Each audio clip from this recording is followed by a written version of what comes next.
সদৌ অসম ট্ৰাইবেল সংঘৰ সম্পাদক প্ৰধান আৰু coordination committee of the tribal organisations of Assam চমুকে CC2R ফালৰ পৰা আমাৰ ৰূপহী আৰু জুৰিয়াৰ সন্মানীয় সাংবাদিক বন্ধুসকলক মই আজিৰ এই সংবাদমেললৈ আদৰণি জনাইছোঁ। এটা খুবেই স্পৰ্শকাতৰ বিষয়ত আমি CC2R প্ৰতিক্ৰিয়া ব্যক্ত কৰিব বিচাৰিছোঁ। আপোনালোক সকলোৱে জানে যে যোৱা 22 তাৰিখে ৱেষ্ট কাৰ্বি আংলঙৰ খেৰণিত যি অবাঞ্ছিত ঘটনা সংঘটিত হ'ল, অনাকাংক্ষিত যি ঘটনা সংঘটিত হৈ গ'ল, এই ঘটনাক আমি নিন্দা কৰিছোঁ আৰু আমি উদ্বেগ প্ৰকাশ কৰিছোঁ। এই ঘটনাটো সংঘটিত হ'ব নালাগিছিল আৰু খুবেই দুৰ্ভাগ্যজনক। প্ৰথম কথাটো হ'ল কাৰ্বি আংলঙৰ কাৰ্বি ৰাইজে স্বতঃস্ফূৰ্তভাৱে তাৰ PGR আৰু VGRত যিবোৰ এনক্ৰচমেণ্ট হৈছে, এই এনক্ৰচমেণ্টবিলাক ৰিমুভ কৰিবৰ কাৰণে দীঘলীয়া সময় তেওঁলোকে দাবী তুলি আহিছে, প্ৰটেষ্ট কৰি আহিছে আৰু সেই আন্দোলনৰ এটা অংশ হিচাপে 6 ডিচেম্বৰ তাৰিখৰ পৰা তেওঁলোকে আমৰণ অনশনত বহিছিল আৰু 22 তাৰিখে 4 বজাত কাউন্সিল অথৰিটিৰ সৈতে আলোচনা হোৱাৰ কথা আছিল। কিন্তু সেইদিনাখনেই পুৱাৰ ভাগত 3 বজাত পিকেটিংকাৰীসকলক উঠাই নি গুৱাহাটী মেডিকেল কলেজত এডমিট কৰোৱাৰ এই যি সময়ছোৱাতে এটা ভুল বুজাবুজিৰ সৃষ্টি হয় আৰু ভুল বুজাবুজিৰ সৃষ্টি হোৱাৰ কাৰণে ৰাইজ উত্তেজিত হৈ কাৰ্বি আংলং অট'নমাছ কাউন্সিলৰ চিফ এক্সিকিউটিভ মেম্বাৰ তুলিৰাম ৰংহাঙৰ ঘৰত পুৰণি ঘৰটোত অগ্নিসংযোগ কৰে আৰু বহুতো ক্ষয় ক্ষতি হয়। এইটো হ'ব নালাগিছিল, আমি এইটো কেতিয়াও সমৰ্থন কৰিব নোৱাৰোঁ। আৰু ঠিক তেনেদৰে অগ্নিসংযোগ কৰা কাণ্ডক যেনেকৈ আমি সমৰ্থন নকৰোঁ, ঠিক তেনেকৈ চৰকাৰে যিটো ইনিচিয়েটিভ ল'ব লাগিছিল, কাউন্সিল অথৰিটি বা ডিষ্ট্ৰিক্ট এডমিনিষ্ট্ৰেশ্যনে বা অসম চৰকাৰে উপযুক্ত সময়ত যেনেকুৱাকৈ তেওঁলোকে উদ্যোগ গ্ৰহণ কৰিব লাগিছিল, পিকেটিংকাৰীসকলক আস্থাত লৈ বা আমৰণ অনশনকাৰীসকলৰ লগত তেওঁলোকে আলোচনাত মিলিত হ'ব লাগিছিল। ইয়াৰ পূৰ্বেই 22 তাৰিখে নহয়, 22 তাৰিখৰ পূৰ্বেই তেওঁলোকৰ সৈতে আলোচনাত মিলিত হ'ব লাগিছিলে আৰু এই আলোচনাত মিলিত নোহোৱা কাৰ্যও আমি সমৰ্থন নকৰোঁ। সেইটোকো আমি চৰকাৰক, Karbi Anglong authority, Karbi Anglong autonomous council authority আৰু ডিষ্ট্ৰিক্ট এডমিনিষ্ট্ৰেশ্যনক আমি আমাৰ ফালৰ পৰা এই ক্ষেত্ৰত আমি সমালোচনা কৰিছোঁ। ইয়াৰ পৰৱৰ্তী পৰ্যায়ত আমি জনাত অসম চৰকাৰৰ শিক্ষামন্ত্ৰী তথা ট্ৰাইবেল এফেয়াৰ্ছ মন্ত্ৰী ডক্টৰ ৰণোজ পেগু সেই স্থানলৈ যায়। স্থানত গৈ বিভিন্ন দল সংগঠনৰ লগত আলাপ আলোচনা কৰি পৰিস্থিতি নিয়ন্ত্ৰণ কৰে। কিন্তু তেওঁ আকৌ সেই স্থানৰ পৰা হোজাইত আহি অলপ সময়ৰ কাৰণে ৰোৱাৰ সময়তে আকৌ দুয়ো পক্ষৰ মাজত যি দ্বন্দ্ব হ'ল, যি ঘৰ জ্বলোৱা জ্বলি, এইটো অত্যন্ত অবাঞ্ছিত আৰু এইটো হ'ব নালাগিছিল। এতিয়া মূল কথাটো হ'ল চৰকাৰে ইমিডিয়েটলি এই সংগঠনবিলাকৰ লগত আলোচনাত মিলিত হ'ব লাগে, আলোচনাত মিলিত হৈ এই বিষয়টো মীমাংসা কৰিব লাগে।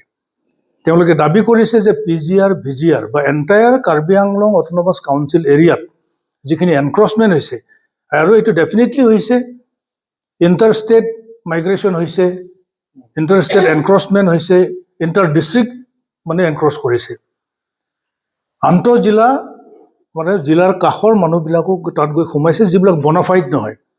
কাৰ্বি আংলং 6 শিডিউল অট'নমাছ কাউন্সিলত এলিজিবল নোহোৱা মানুহবিলাকো তাত সোমাই মাটি বাৰী অধিগ্ৰহণ কৰিছে, তাত বসবাস কৰি আছে। আৰু এই অধিগ্ৰহণকাৰীসকলক বা এনক্ৰচাৰসকলক, বেদখলকাৰীসকলক উচ্ছেদ কৰিবৰ কাৰণে তেওঁলোকে আন্দোলন গঢ়ি তুলিছে। এইটো কেৱল ইয়াতেই নহয়, সমগ্ৰ অসমতেই 6 শিডিউল অট'নমিয়েই হওক বা চেপ্টাৰ 10ৰ অধীনত গঠিত ট্ৰাইবেল বেল্ট ব্লকবিলাকতো এনক্ৰচমেণ্ট হৈছে। এই এনক্ৰচমেণ্ট ৰিমুভ কৰিবৰ কাৰণে গুৱাহাটী উচ্চ ন্যায়ালয়ে ইতিমধ্যে হুকুম জাৰি কৰিছে প্ৰদ্যুৎ বৰা গোচৰত, কিন্তু চৰকাৰে সেইটোত কোনো ধৰণৰ পদক্ষেপ গ্ৰহণ কৰা নাই। এতিয়া বিভিন্ন দল সংগঠনৰ লগত আমি CC2I আমি আলোচনা কৰিছোঁ। লিটছন ৰংফাৰ যিগৰাকী ব্যক্তি সমাজকৰ্মী, তেওঁ কোনো সংগঠনত নাই, এককভাৱে তেওঁ কমন মানুহখিনিক অৰ্গেনাইজ কৰি পেলাই তেওঁ এই কাৰ্বি আংলঙৰ ইণ্ডিজিনাছ যিখিনি ট্ৰাইবেল মানুহ, এবৰিজিনেল ট্ৰাইবেল মানুহৰ পলিটিকেল ৰাইটছটো প্ৰটেক্ট কৰিবৰ কাৰণে, তেওঁলোকৰ ভূমি প্ৰটেকশ্যনৰ কাৰণে, তেওঁলোকৰ অৰ্থনীতি প্ৰটেকশ্যনৰ কাৰণে তেওঁ ইনিচিয়েটিভ লৈছে। আৰু যাৰ পৰিপ্ৰেক্ষিতত এই মুভমেণ্টটো হৈছে, সেই মুভমেণ্টৰ প্ৰতি আমাৰ পূৰ্ণ সমৰ্থন আছে। আজি আমি ছ'চিয়েল মিডিয়াত দেখিবলৈ পাইছোঁ যে কাৰ্বি জনগোষ্ঠীক খুব বেয়াকৈ সমালোচনা কৰিছে, কাৰ্বি জনগোষ্ঠীক গো বেক ধ্বনি দিয়া পৰ্যন্ত আমি দেখিবলৈ পাইছোঁ। কাৰ্বি চাইনিজ গো বেক কৈছে। এইটোতো অত্যন্ত দুৰ্ভাগ্যজনক। কাৰ্বি ভূমিত কোনোবা বহিৰাগত বনিয়া গৈ বণিক গোষ্ঠীৰ মানুহ তাত থাকি কাৰ্বিৰ এগেইনষ্টত তেনেকুৱা শ্লোগান ৰেজ কৰিব, তেনেকৈ গো বেক ধ্বনি দিব, এইটো কেতিয়াও সমৰ্থনযোগ্য নহয়। আমি কাৰ্বি ৰাইজৰ লগত আছোঁ। কাৰ্বি আংলঙৰ খিলঞ্জীয়া জনজাতি, খিলঞ্জীয়া অসমীয়া মানুহৰ লগত আমি আছোঁ। অসমৰ যিখিনি এবৰিজিনেল মানুহ তেওঁলোকৰ লগত আমি আছোঁ, চিচিটো আমি আছোঁ। আৰু তেওঁলোকৰ পৰৱৰ্তী সময়ৰ প্ৰতিটো মুভমেণ্ট, প্ৰতিটো কাৰ্যসূচীত আমি পূৰ্ণ সমৰ্থন আগবঢ়াই যাম আৰু সক্ৰিয়ভাৱে আমি অংশগ্ৰহণ কৰিম। এতিয়া চৰকাৰক আমাৰ এটা আপিল যে যিসকল লোকে ছ'চিয়েল মিডিয়াত এবৰিজিনেল ট্ৰাইবেলক তেনেকৈ গালি গালাজ কৰিছে, অশ্লীল ভাষা ইউজ কৰিছে, কোবেক ধ্বনি দিছে, কাৰ্বিক চাইনিজ বুলি ক'বলৈ মানে সাহস গোটাইছে, তেওঁলোকক ট্ৰেছ আউট কৰিব লাগে, তেওঁলোকক বিচাৰি উলিয়াব লাগে আৰু দেশৰ আইন অনুসৰি তেওঁলোকক উপযুক্ত শাস্তি প্ৰদান কৰিব লাগে। কাৰ্বি আংলঙৰ এই আন্দোলনক ৰাজনীতিকৰণ কৰা হৈছে বুলি একাংশই কৈছে। চৰকাৰী পক্ষই হওক বা আন একাংশই কিন্তু কৈছে যে ৰুবিনজী গগৈ আৰু অখিল গগৈ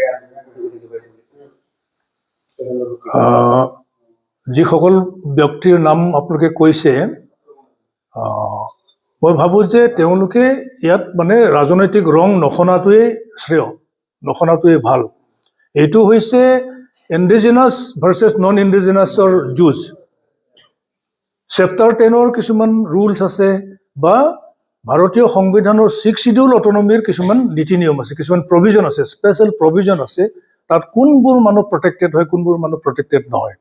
6 শিডিউল অটনমি পোৱাৰ আগতে 1952ৰ আগৰ যিবিলাক মানুহ তাত আছে তেওঁলোক ভেলিড, তেওঁলোক এলিজিবল হয়। কিন্তু তাৰ পিছত ইয়াত এনক্ৰচমেণ্ট হৈছে। গতিকে তেওঁলোকৰ হৈ কোনেও যাতে ওকালতি নকৰে। কোনো দল সংগঠন বা কোনো পলিটিকেল পাৰ্টিয়ে, সেই অখিল গগৈয়ে হওক বা লুৰিণজ্যোতি গগৈয়ে হওক, কোনেও যাতে ৰাজনীতি নকৰে, তাৰ কাৰণে আমি তেখেতসকলক সকীয়াই দিছোঁ। দুজনকৈ লোক গুলিবিদ্ধ হৈছে আৰু এজন অভিযোগক মৃত্যু হৈছে আৰু গুলিবিদ্ধ এজন যুৱক মৃত্যু হৈছে আৰু এজন নগাঁও মেডিকেল কলেজ ইতিমধ্যে এডমিট হৈ আছে। গতিকে তেওঁলোকৰ প্ৰতি চৰকাৰখনে কি ব্যৱস্থা ল'ব, আপুনি কি দাবী জনাব? আমি চিচিটোৱাৰ ফালৰ পৰা এইটো অত্যন্ত আমি দুখ ব্যক্ত কৰিছোঁ যে এই যি ভিজিআৰ পিজিআৰৰ অবৈধ বেদখলকাৰীসকলক উচ্ছেদ কৰাৰ যি আন্দোলন, এই আন্দোলন ইতিমধ্যে লিনুছ ৰংফাৰ নামৰ এজন ল'ৰা গুলীবিদ্ধ হৈ মৃত্যুমুখত পৰিছে আৰু সুৰজ দে বুলি এজন ল'ৰা চিলিণ্ডাৰ বাৰ্ষ্ট হৈ তেওঁ অগ্নিদগ্ধ হৈ মৃত্যুবৰণ কৰিছে। গতিকে তেওঁলোকক ন্যায় প্ৰদান কৰিব লাগিব আৰু ইমিডিয়েটলি তেওঁলোকক 10 লাখকৈ টকা চৰকাৰে তেওঁলোকৰ নিকট আত্মীয়ক প্ৰদান কৰিবলৈ আমি চিচিটোৱাৰ ফালৰ পৰা আমি দাবী জনাইছোঁ। আৰু পৰৱৰ্তী সময়ত এনেকুৱা ধৰণৰ যাতে অপ্ৰৰোচিত গুলীচালনা নহয় তাৰ প্ৰতি অসম চৰকাৰক আমি লক্ষ্য ৰাখিবলৈ আমি মুখ্যমন্ত্ৰী ডাঙৰীয়াক আহ্বান জনাইছোঁ।